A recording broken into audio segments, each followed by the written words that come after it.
हाय, good morning, सत श्री अकाल, आदाब, नमस्कार, वणक्कम एंड जय हिंद दोस्तों। कैसे आप लोग? और मुद्दा वहीं से फिर शुरू कर रहा हूं, लेकिन टॉपिक आज थोड़ा डिफरेंट है। और पहली बात, मैं किसी भी कंपनी को टारगेट करने का मेरा कोई मन में ऐसा कुछ भी नहीं है, क्योंकि आज मैं जो बताने जा रहा हूं वो एक जनरल टॉपिक है, मेडिकल इंश्योरेंस से रिलेटेड टॉपिक है। और एक टॉपिक तो ये कि क्या ये मेडिकल इंश्योरेंस एक स्कैम है या एक लॉटरी है, कराना चाहिए या नहीं कराना चाहिए, कराना चाहिए तो किन बातों का ध्यान रखना चाहिए, ये सबसे इंपॉर्टेंट है। ठीक है, किन बातों का ध्यान रखना चाहिए आपको उस कंपनी को सिलेक्ट करते समय, किस किस चीजों का ध्यान रखना चाहिए। ठीक है, तो यही आज टॉपिक है। पहले बता दूं कि मेडिकल इंश्योरेंस बुरी चीज नहीं है, लेकिन जिस हिसाब से इंप्लीमेंट होता है भारत में, जिस हिसाब से इनको इतनी पावर दी गई है, इनके पास इतने क्लॉज होते हैं आपको फंसाने के लिए, और एक आम पेशेंट के लिए, एक आम आदमी के लिए कुछ भी नहीं होता। मैंने कल भी बताया था कि आप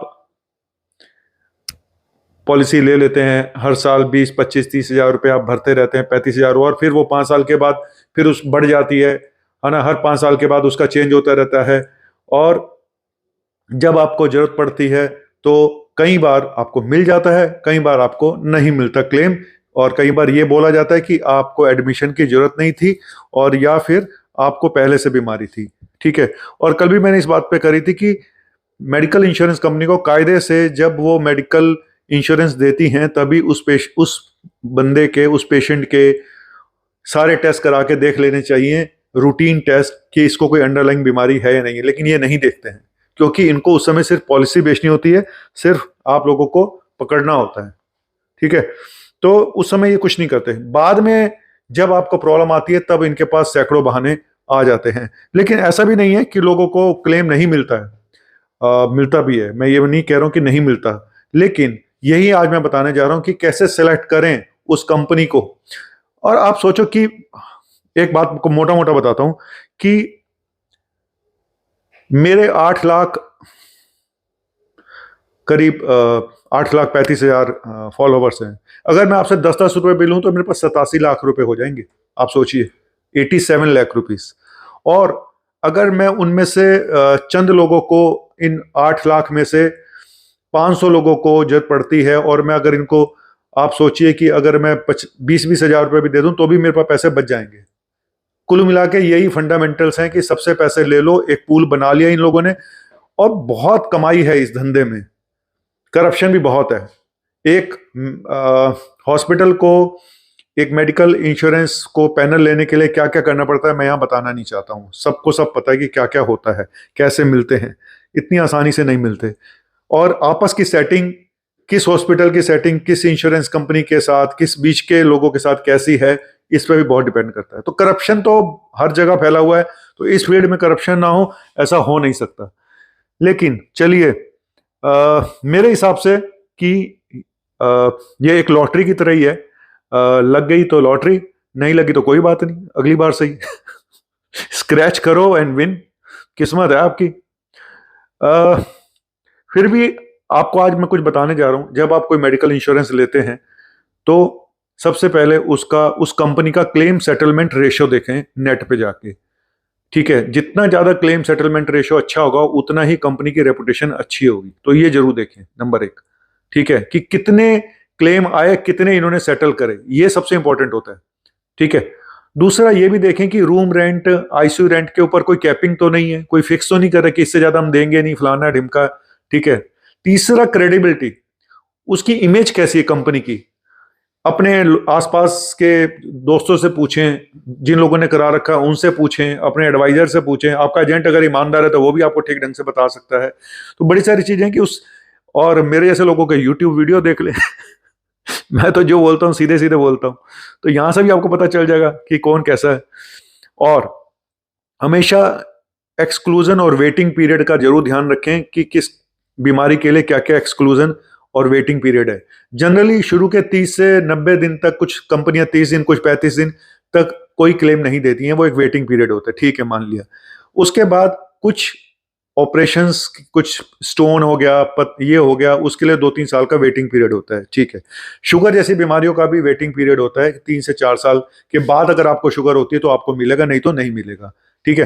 तो ये चीजें ध्यान में रखिए। और सबसे बड़ी चीज उसके बाद प्रीमियम, कितना पैसा आपसे लिया जा रहा है और उसके बदले में आपको क्या दिया जा रहा है, ये भी आपको देखना पड़ेगा कि आपसे लिया क्या जा रहा है और दिया क्या जा रहा है। लेकिन कई बार इस लेन देन के चक्कर में हम लालच में आए थे, बड़ा सस्ता है, बड़ा सस्ता है।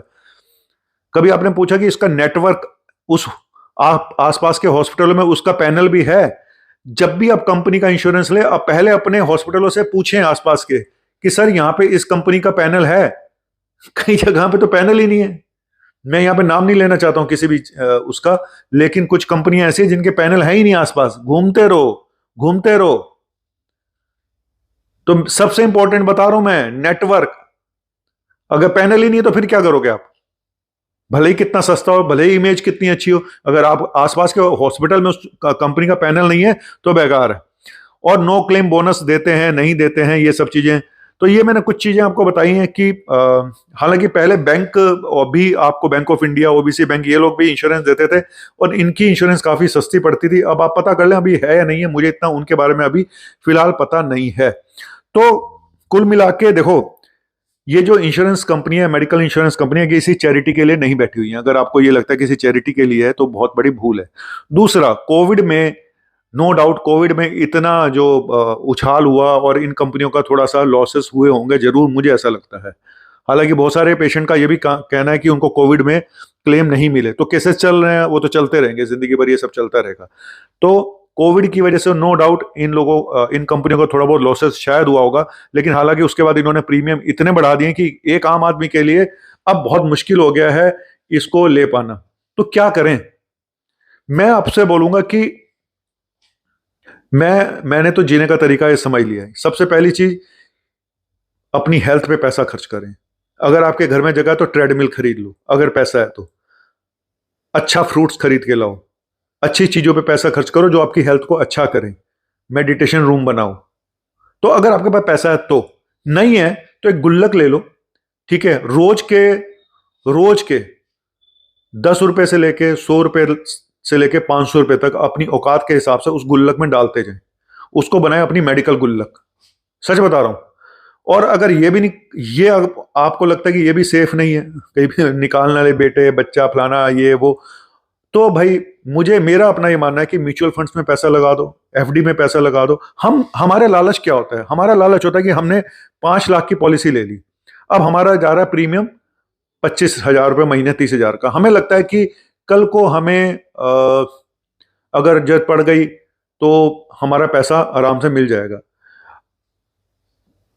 शुरू के, अब ज्यादातर लोग, मैं बताऊं, जो ईमानदार लोग हैं, ठीक है, ये सब आपकी किस्मत है। हो सकता है आपको 10 साल तक जरूरत ही ना पड़े और आप 10 साल तक प्रीमियम भरते जा रहे हो, ठीक है। हो सकता है आपको 2 साल में जरूरत पड़ जाए और आपकी लॉटरी निकल जाए। हो सकता है कि आपको 10 साल बाद जरूरत पड़े और आपकी लॉटरी ना निकले। मतलब लॉटरी क्या मतलब, आपको मिले ही ना, कोई ऐसा कांड हो जाए, ऐसा कुछ हो जाए। कई बार डॉक्टर ड्यूटी पे जो होते हैं वो कुछ ऐसा लिख देते हैं और कई बार ऐसा कुछ लिख दिया जाता है जो कि होता ही नहीं। अब पेशेंट को इन्फेक्शन हुआ, उसकी किडनी पे असर आया, टेम्परेरी एक्यूट किडनी इंजरी हुई, यूरिया क्रिएटिनिन बढ़ा हुआ आ गया, और जो डॉक्टर, जूनियर डॉक्टर था, उसने पता नहीं क्या लिख दिया और कंपनी वालों ने बोला जी किडनी खराब है इनकी पहले से।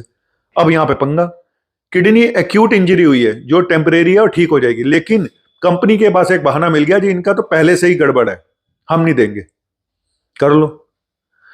सबसे बड़ी प्रॉब्लम है कि ये अपने आप ही डिसाइड करते हैं कि हम देंगे या नहीं देंगे, देंगे तो कितना देंगे।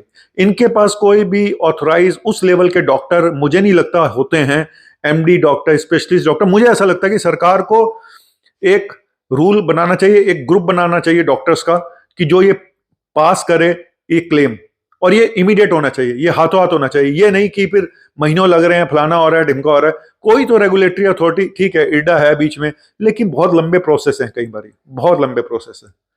तो कुछ ऐसा होना चाहिए कि जो एक ऐसा मेडिकल ग्रुप हो जो, अब वहां पे भी करप्शन शुरू हो जाएगा। दिक्कत तो एक है ना, वहां पे भी सेटिंग हो जाएगी सबकी। क्या क्या करें यार, इस करप्शन ने बहुत बर्बाद की है। सरकार जितना कोशिश कर रही है कि हम लोग सब चीजें ऑटोमेटिक कर दें, ऑनलाइन हो जाए, जिससे करप्शन कम हो जाए, लेकिन करप्शन कम होने का नाम लेता नहीं है। करप्शन अपना रास्ता बना ही लेता है। इधर से रोकोगे तो पीछे से निकल जाएगा, इधर से निकल आपकी टांगों से निकल जाएगा।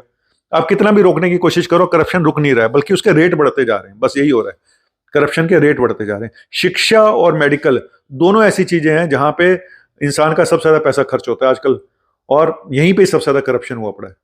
आज आप पैसा फेंको, कुछ भी कर लो, शिक्षा हो या मेडिकल हो। चलिए, थैंक यू वेरी मच। आपका अपना डॉक्टर नवनीत कालरा। और मेरा क्या होगा मुझे नहीं पता, लेकिन मुझे कोई डर नहीं है इन सब फालतू चीज़ों से। मैं जो बोलता हूँ दिल से बोलता हूँ। और आप लोग मेरे मेडिकल करप्शन ग्रुप है, उसमें आइए, शामिल होइए।